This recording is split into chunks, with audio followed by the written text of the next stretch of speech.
रसिक हो सुप्रभात.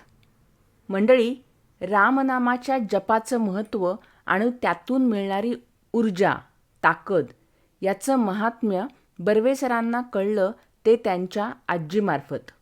कसं ते ऐकूयात त्यांच्या आज सांगितलेल्या या स्वानुभवावरून. चला तर मग बघूयात आज हेमंत बर्वे लिखित दाही दिशा या संग्रहातील गरुडपंखी या शृंखलेतील एक भाग, रामलल्लाची वसने म्हणजेच वस्त्रे, अभिवाचन मैत्रेयी. तसा माझा आणि रामलल्लाचा लहानपणीच थोडासा संबंध आला तो केवळ आणि केवळ माझ्या आजीमुळेच. माझी आजी साधारण 1972-73 साली ठाणे जिल्हा परिषदेतून 32 वर्ष मुख्य नर्स म्हणून कार्यरत राहून रिटायर्ड झाली. खास गावकऱ्यांच्या आणि गाव पुढाऱ्यांच्या आग्रहाला मान देऊन तिनं 1 वर्ष नोकरीचं एक्सटेन्शन पण घेतलं होतं.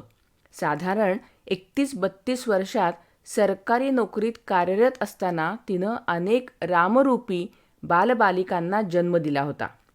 अगदी गणिती हिशोब मांडायचाच झाला तर दर महिन्याला सरकारी दवाखान्यात बाळंतपणासाठी कमीत कमी 20 केसेस तरी यायच्या. म्हणजेच वर्षाला साधारण 240 केसेस आणि 30 वर्षात 7,200 बाळं. बाप रे! असा जर हिशोब मांडला तर हा आकडा डोंगरा एवढा मोठा आहे. पण ते बालगोपालांना जन्माला येण्यासाठी मार्ग सुकर करून देण्याचं सेवाव्रतीचं आयुष्य ती पूर्णपणे जगली. नंतर तिला अनेक हॉस्पिटलमधून निव्वळ येऊन लक्ष ठेवण्यासाठी बोलावले जायचं. त्यासाठी ती म्हणेल ते पैसे द्यायची त्यांची तयारी असे. पण आता आयुष्यातील अनेक चढ उतारांना सामोरं जाऊन ही कर्मयोगिनी थकली होती, श्रांत झाली होती. तिला विश्रांतीची नितांत गरज वाटू लागली होती. तशी ती मूळतः सामाजिक विचारसरणीची होती. कर्मण्येवाधिकारस्ते मा फलेषु कदाचन हे तत्त्व मानणारी होती. तिला कोणीतरी श्रीराम जय राम जय जय राम, श्रीराम जय राम जय जय राम हा 13 अक्षरी जप करायला सांगितला. कदाचित कार्यबाहुल्यामुळे आपण आपल्या आयुष्यात देवपूजा, देवाची सेवा करू शकलो नाही हा विचार तिच्या मनात असावा. कोणतीही गोष्ट एकदा मनाने घेतली की ती पूर्णत्वास न्यायचीच हा तिचा मूळ स्वभाव असल्यामुळे रामाचा जपसुद्धा तिनं एक मिशन म्हणून अंगीकारला. ती उत्तराखंड इथे केसरी पाटील यांच्याबरोबर टूरला गेलेली असताना एक जपमाळ घेऊन आली. एक वही बनवण्यात आली. त्यात रोज किती जप झाला हे ती तारखे वारे सगट लिहित असे. त्यात ज्या काटेकोरपणे सर्वस्व झुगारून बाळबाळंतिणीची काळजी ती करायची, अगदी त्याच सजगतेने तिनं रामनामाचा जप करण्यास प्रारंभ केला.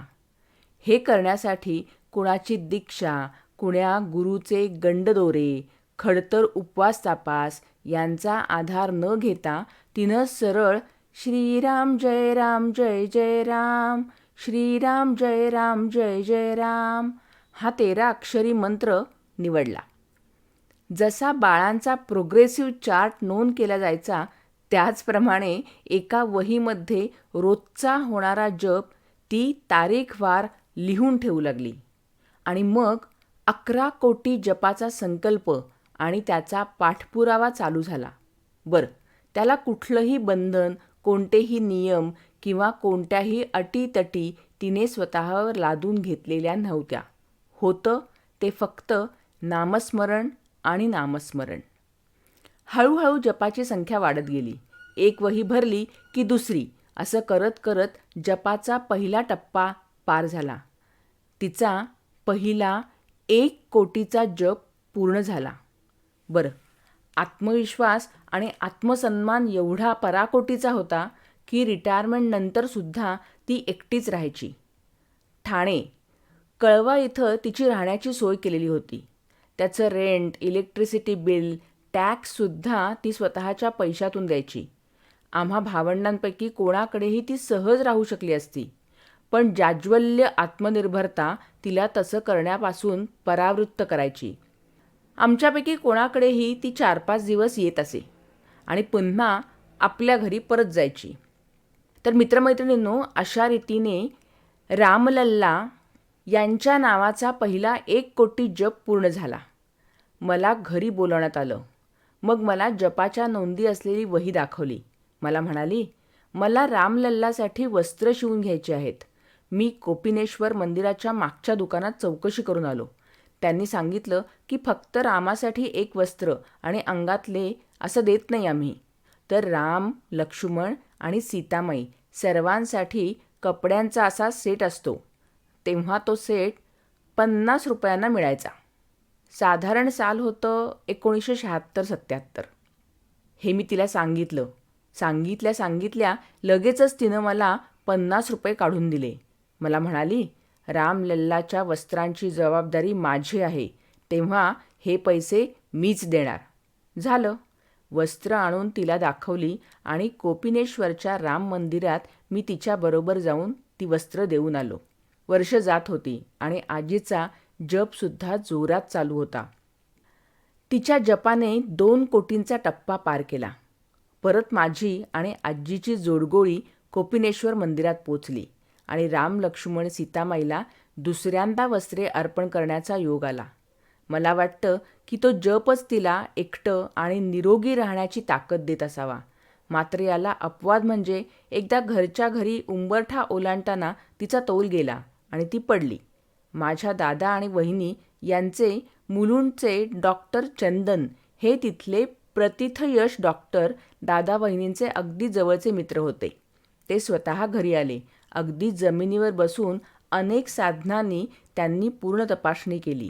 मात्र तिची पायाच्या मागची पावलापर्यंत जाणारी शीर तुटली होती. डॉक्टर चंदन यांच्या मताप्रमाणे तिला हालचाल करणं कठीण होणार होतं. आम्ही सर्वच जण घाबरलो होतो. पण एकच व्यक्ती अतिशय शांत होती आणि ती म्हणजे आजी. रामाच्या जपाच्या ताकदीवर आणि दुर्दम्य आत्मविश्वास यांच्या बळावर ती पुन्हा उभी राहून चालू लागली. वर्ष उलटत होती आणि तिचा जप पुढे पुढे जात होता आणि 3 करोड जप तिचा पूर्ण झाला. तेव्हा माझ्या बहिणीच्या यजमानांनी आजीच्या तर्फे रामलल्ला, लक्ष्मण आणि सीतामाई यांना वस्त्र अर्पण केली. पण हळूहळू आजी थकत चालली होती. शेवटी 4 कोटींचा टप्पा पूर्ण व्हायच्या आतच आजी आम्हा सर्वांना सोडून निघून गेली.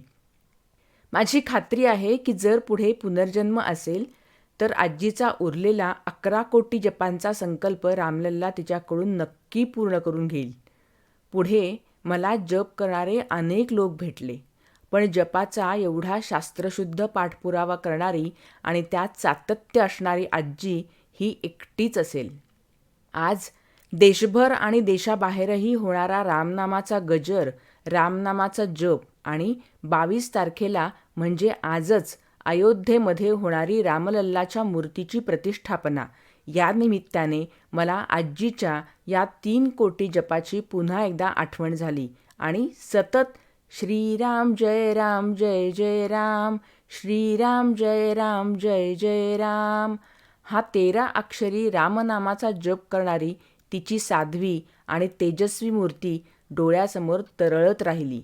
आज आमचं संपूर्ण कुटुंब परदेशात असतानाही अशा रामभक्त असणाऱ्या माझ्या आजीला आणि रामलल्लाला इथूनच आमच्या संपूर्ण कुटुंबातर्फे कोटी कोटी नमन.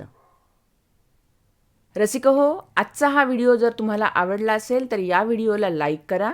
तुम्ही तुमचे अनुभव आणि अभिप्राय हेमंत बर्वे सरांना 9892360847 या क्रमांकावर संपर्क करून कळवू शकता. तुम्ही तुमचे नातेवाईक, आप्तस्वकीय आणि मित्रमैत्रिणींना हा व्हिडिओ शेअर कराल अशी माझी खात्री आहे. हेमंत बर्वे या यूट्यूब चॅनलला जर तुम्ही आत्तापर्यंत सबस्क्राईब केलं नसेल तर लगेच सबस्क्राईब करा. पुन्हा भेटूयात पुढच्या सोमवारी 10 दिशातील एका खजिन्यासह. तोपर्यंत स्वस्थ रहा, मस्त रहा, शांती, आनंदी, तृप्ती सगळ्या येतीलच आपल्या दारी. धन्यवाद.